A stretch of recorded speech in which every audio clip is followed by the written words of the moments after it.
So let's explore this dance between ourselves as sensual creatures and imaginal beings, and to recognize the distinction and what this means for us as human beings. So instead of looking at either or realities, or either one or the other, to recognize the integration of both and the full inclusion of all the different aspects and dimensions of what it is and what it means to be human. So it seems relatively clear that we are sensual creatures. We eat, we breathe, we feel, we sense, and live through our bodies. And at the same time, we also live through what we call mind. And this sense of mind, which is a name given to a certain construct of experiencing that includes things like thought and imagination, and beliefs and values, and philosophy and perceptions and stories. So this construct of the mind seems capable of many different features that are not necessarily directly related to our sensual existence. Although, as you all know from holistic well-being, that there's a clear correlation between thought, emotion, or thought and hormonal flow, which obviously is affecting our sensations.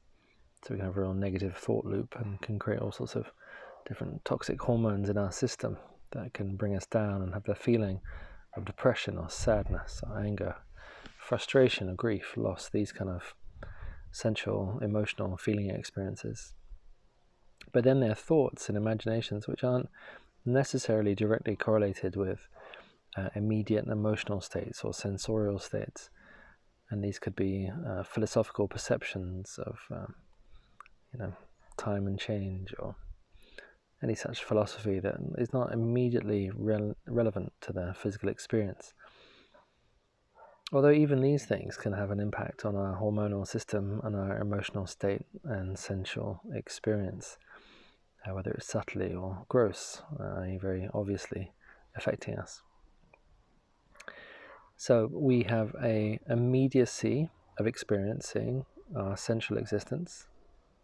I can feel the wind in my hair, and I can feel an insect on my nose, and the warmth on my skin, and the stones under my feet, and I can hear the dog barking and the flies buzzing and the bees in the distance buzzing.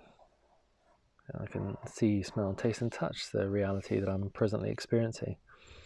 At the same time, I can close my eyes and project myself into an imaginal realm of things I might do later this evening or tomorrow or anything, visions, projects, memories, and construct all sorts of different narratives and imaginal sequences, internal subjective videos that I can project myself into, visionary states. And these can have an internal effect, a hormonal effect, as we just discussed, that I can open my eyes and come back to the present reality from the physical standpoint of sensual experience. And somehow we are always dancing between these two different domains of existence, between what is presently sensual, grounded, and what most people call real for us, and what is imaginal, what is not necessarily in the current field of vision or sensation or smell, taste or touch, but still exists as a perception, as a possibility. And I found myself continuously dancing between the sensual presence and the imaginal being, which is producing ever new creations and gives a sense of direction of things I'm moving into, things I might desire or wish for, want to create in the world or in connections with people, or self-expression from different dimensions of myself.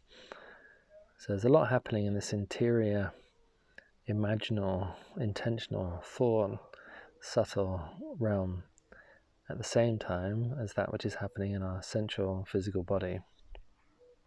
In a very simple distinction, I call this the dance between ground of body, which is the sensual experience, and ground of being, which includes all of this consciousness, imagination, intention, thoughts, beliefs and values that I've just been referring to. And I feel we exist in this perfect circle where this horizontal and vertical lines crossing, intersecting, and these represent the dance between the sensual and the imaginal, if you like. So I invite you to feel into this and just notice how this is in your experience, or not in your experience, just to consider this as an inquiry.